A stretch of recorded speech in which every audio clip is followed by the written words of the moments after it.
ngira ngo mwabibonye twakomeje gahunda yo kubatembereza ahantu hagiye hatandukanye mu murenge wa mu murenge wa Shyorongi niho tukiri by'umwihariko nyine mu gace bita Rutonde cyangwa Nyabyondo. Ngira ngo ahangaha duhagaze Wilson ari kubereka neza ishusho ngari ya Rutonde cyangwa Nyabyondo uko imeze. Ngira ngo murabona namwe ko na ahantu hameze fresh cyane.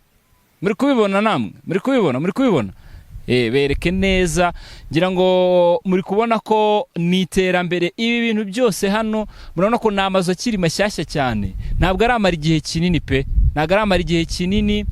Ni quartier ubona ko ikiri kubakwa amazu menshi hano rwose. Urabona ko aracyari mashyashya. Ni ibisenge na amakadastre niki. Ngira ngo uri kubibona. Bya biri nakubwiye ko iyi quartier ikikijwe n'umugezi wa Nyabarongo. Nawe uri kubona ukuntu umanuka ugenda wikata niki aho hose ugenda ukikije agace ka Nyabyondo. Nuvuga ngo igice cya ruguru y'umuhanda nicyo gice giturwa.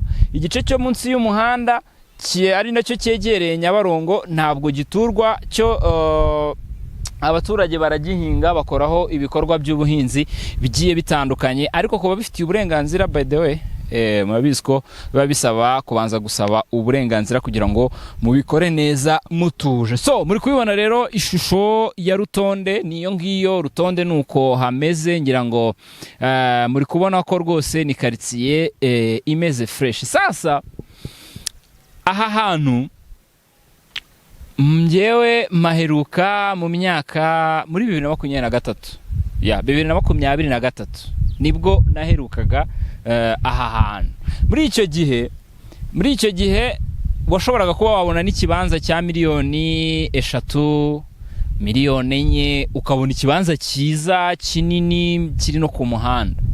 Ariko ubu tuvugana kuva muri 2023 2024 2025 ubu turi gutangira 2026 ibintu byari daborinze cyangwa byikubye kabiri, hari naho byageze kuri 3, kubera ko ubu ngubu udafite byibuze guhera kuri miliyoni 8 ntabwo wabona ikibanza cyiza muri Rutonde. Nimvuga ikibanza cyiza ubwo ni cya kibanza kiba kiri ahantu hafi y'umuhanda gishashe kinini ku buryo nyine no kubaka bitakugora ngo kubanza kugorora cyangwa kuringaniza. Guhera kuri miliyoni 8 kuzamura nibwo byibuze wabona ikibanza hano muri Rutonde. No ubwo icyo ni kiri ku muhanda, hafi y'umuhanda. Uvuye ku muhanda gatoya ugasa nk'uwinjira mu makaritsiye, kwa kundi nyine abari imihanda yo mu makaritsiye niki, ukinjira mu makaritsiye gusa nuva guhera kuri miliyoni 6. Hagati ya miliyoni 6 na miliyoni 8 ubu niyo mafaranga usabwa kugira ngo ubone ikibanza cyiza hano muri Rutonde. Kandi nabwo gukurikije iterambere byanze bikunze uyu mwaka urarangira bigeze nko muri miliyoni 10 nkurikije ukuntu ndi kubona ibintu bimeze muri iyi quartier. Uko iterambere riri kugenda ryihuta niko n'agaciro k'ubutaka bw'aho hantu kagenda kazamuka. Ibyo byo rwose mwese murabizi. So murabibona ko ni quartier imeze neza. Abantu bafite ibikorwa runaka, bafite ama business yabo ari Kigali cyangwa aha naho nta handi hantu mushobora gutangira gutekereza, kuko naho murabona ko na hantu hatuwe ku rwego rushimishije. Kandi murabona ko abantu bahatuye nabo hari ukuntu kwikofi batoroshyemo, nubwo bidahambaye cyane ariko ntabwo nanone kwikofi boroshyemo. Ikindi nari nibagiye kubwira nuko hari ibice nubwo Rutonde ubibona gutya amazu yose ari amazu asanzwe makadastre yo guturamo hasi, hari ibice ku gishushanyo mbonera kimaze gusohoka, ibice byagenewe inyubako z'ama etage, babyita muri phase ya R1. Ni R1 cyangwa R2? Byo bintu birasaba kongera kureba neza kuri map. Gusa phase ijyamo amataje cyangwa igice cyo kubakwamo amazu ageretse nacyo kirahari rwose hano muri Rutonde, ku buryo ushobora kujya kugura ahantu bagahita bakubwira ataho ngaho ako gace wisukiriye nimba atari etage ntago bivamo.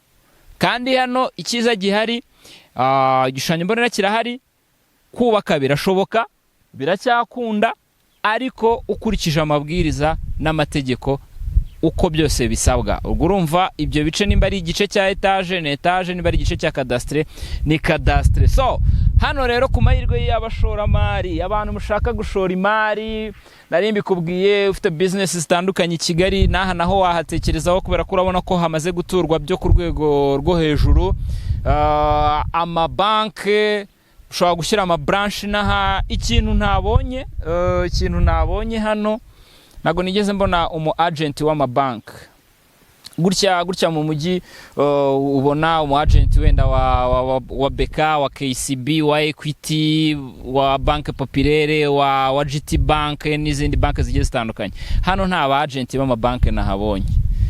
Icyo ni icyambere, hano nta ba agent b'amabanki nahabonye. Ikindi cya kabiri, ku bintu bijyanye n'ibirori, bafite ahantu bushobora gukorera ibirori, ariko nabonye ahantu habiri kugeza ubu. Hari ahantu hari amatente hirya hafi y'ishuri, hari n'ahandi hantu hari resto bar ifite espace nini, ifitemo jardin nini. Ni ahantu habiri honyine nabonye, kandi sintekereza ko ahantu hatuwe ku kigero kingana gutya sare ebyiri z'amakwe zaba zihagije, na cyane ko hano ni hafi ya Kigali. Hari ukuntu n'abantu b'i Kigali baba bashaka gucomokaho gatoya, ko murabizi ko hari aho ibiciro byaho biba byihagazeho cyane, biba biri hejuru cyane. Ariko hano hantu ntabwo nabonye ahantu abantu bashobora gukorera ibirori. Kandi mu by'ukuri wibaze, utekereza ahantu hose twagiye tukwereka ukuntu hangana, kandi haracyarimo kuzamuka. Hari ibibanza byaguzwe abantu bategereje kuza kubaka. Urumva ibyo bice by'ama etaje nabyo bigiye gutangira kubakwa, n'ibindi bigiye bitandukanye. Still imbogamizi igihari ni imwe yonyine, ni uko umuhanda waho ukiri uw'ibitaka. Niyo mbogamizi yonyine ihari, umuhanda waho uracyari ibitaka. Ku kijyanye n'imyidagaduro no gufasha abajene, hano rero kubera ukuntu hegereye Kigali cyane, usanga abajene binaha abenshi baba bagiye kwikaraga mu mujyi.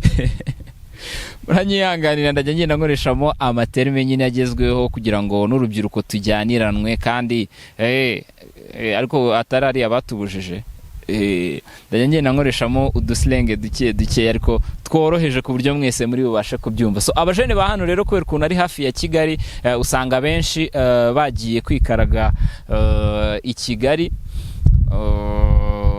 Ariko hari ibibuga abajene bakiniraho umupira. Hari hafi y'akagari hari ahantu hari ikibuga cya basket nabonye abantu bakoreraho. Bambwiye ko no mu gihe cya siporo cyangwa mu gihe cya Car Free Day hariho abantu bahurira bagakora siporo, no ku cyumweru kwanzira hari. Nizere ko abantu mwese mutuye i Rutonde muri burebe ino video, ku cyumweru muzahurire ku kagari ku kibuga cya basket gihari, mukore siporo. N'ubundi musanzwe mubikora, babimbwiye ko musanzwe muzikora. Tuzahahurire nanjye nzaza, kubera ko muri iyi minsi ndi muri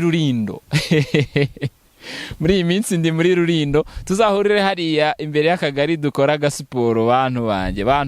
Hanyuma mutwereke n'urukundo. By the way, nimba utuye muri Rutonde, karitsiye yawe twatembereye uyu munsi, jyaho hasi muri comment utubwire, wongeremo n'ikindi kintu twaba twibagiwe gihambaye cyangwa cyiza gishobora gukurura umuntu, cyangwa wabwira umuntu udatuye i Rutonde. Tubwira aho hasi muri comment, ubundi ibintu bigende neza. Ndatekereza ko hano hantu nihamara kujya umuhanda wa kaburimbo, simureba gutya turi kuhareba gutya, naho n'ubundi tuzahagaruka nibamara gushyiramo kaburimbo. Ariko ndababwiza ukuri, biretse muzabibona, muzahita mubona ukuntu ibintu bita bijya ku rwego ruhambaye cyane. Hano hari umuyaga mwiza, ni ahantu kubera uyu mugezi, murabona igishanga ukuntu kimeze.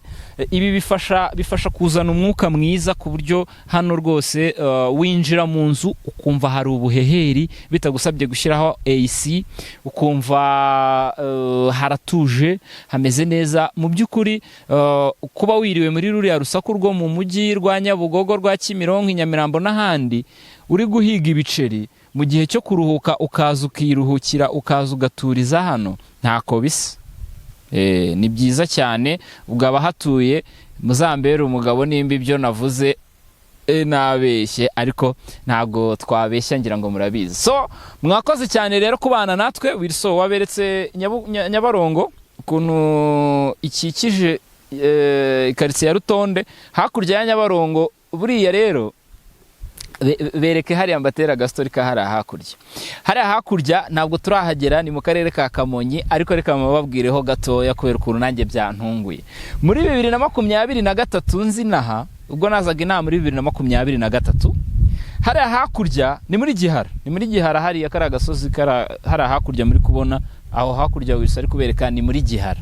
Rero muri 2023 nzinaha ngaha, hariya hakurya hari nk'amazu, hari inzu nk'eshanu gusa, zari inzu nk'eshanu zonyine. None nkajya mbaza mzee wanjye ko ne twari twazanye, nkajya mbaza ariko ubu bari abantu batuye hariya ko mbona inzu imwe iri hirya indi iri hirya, zari inzu nk'eshanu zonyine. Ntabwo ni buriya bari abantu ubu ntibagorwa n'ubuzima, kubaho nta muturanyi, nta kabotike kari hafi aho, ntaki, ubu ntibibagora.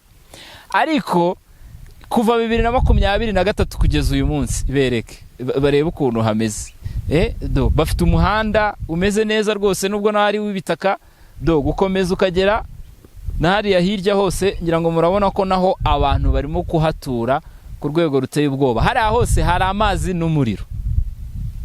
Urumva, hari amazi n'umuriro. Bivuze iki? Bivuze ko mu mwaka utaha hariya naho uzasanga huzuye amakadastre kikurenge, na cyane ko zikaritsiye zose, yaba hariya hakurya muri Gihara, yaba ahangaha mu gace ka Rutonde turi, n'ubundi byose biragenda bikerekeza hehe?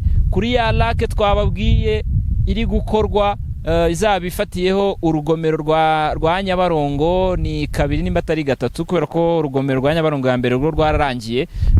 Ya lake twababwiye iri artificiel bari gukora, iragenda bikagerayo. Kugira ngo ugere kuri ya lake, umuhanda principal wabo n'uyu nguyu wa Rutonde. Uyu muhanda wa Rutonde niwo muhanda principal bacamo kugira ngo bagere kuri ya lake twababwiye barimo kubaka hirya hariya. So mwakoze cyane rero, mukomeze mubane natwe, mukomeze mubane na Today 250. Turi gutembera, turi kugenda dutembera, ngira ngo muri kugenda murabibona ko turi kudebana no kunyura mu misozi kugira hehe. Wilson nawe abahabaye cyane, ari kugenda bereka nyine ko turi gutembera ahantu hatari muri Kigali. Kigali yo tuzayizamo nyuma, n'ubundi Kigali twagiye tuhabereka ibice bigiye bitandukanye, ariko tuzayigarukaho nayo. Kicukiro, Nyarugenge na Gasabo niho tuzasoreza. Reka tubanze dutembereze abakunzi ba Today 250 mu bice by'uturere tugiye dutandukanye tugize u Rwanda. U Rwanda ni rwiza, ni igihugu cy'imisozi 1000. Murabona ko ahantu hose ni imisozi. Noneho twagize n'amahirwe, abayobozi bacu bagenda badukorera ibishushanyo mbonera by'uburyo twatura muri iyo misozi, kandi tugatura neza, ibintu bikagenda neza cyane, dutuye n'ahantu hatashyira ubuzima bwacu mu kaga. Mwakoze cyane, komeza ubane natwe. Turacyari mu karere ka Rulindo, aha ni muri mu gace kitwa Rutonde cyangwa Nyabyondo. Ejo turakomeza n'ahandi. Nitujya gusoza aka karere tuzabibabwira. Ubundi turasaba abayobozi muzatubabarire rwose, mutuganirize nidusoza aka karere ka Rulindo, muzatubabarire, yaba ari meya, yaba ari vice meya ushinzwe imibereho myiza y'abaturage, yaba ari vice meya ushinzwe ubukungu n'ibindi. Pfa ko ari umuyobozi wo ku rwego rw'akarere gusa akatubwira samari y'ibyo tuzajya tuba twagiye tubereka, n'indi mishinga migari, kuko twebwe ibyo tuvuga ni ibyo tuba turi kubona, ntabwo tubabwira ibyo tutarabona. Tuvuga ibyo turi kubereka namwe, ariko nk'abayobozi baba bafite izindi future plans ziremereye kandi zingirakamaro. So ntekereza ko n'abadukurikiye bagiye bazumva nabyo byaba ari byiza na cyane ko n'ubundi nibo biba byaragenewe. Mwakoze cyane, reka turakomeje ntago dusoje akarere ka Rulindo, turacyakarimo dusoje aka gace ka Rulindo, aka gace ka Rutonde dusoje aka gace ka Rutonde, ariko turakomereza n'ahandi. So stay in touch, turi kumwe, nitwa Iva Eritier, Wilson ari kuri kamera ndetse na content director wacu ntagaranyemerera ko mbabwira izina rye, buriya nawe natangira kubifiringa nyine n'iki tuzajya tumubabwira. Mwakoze cyane.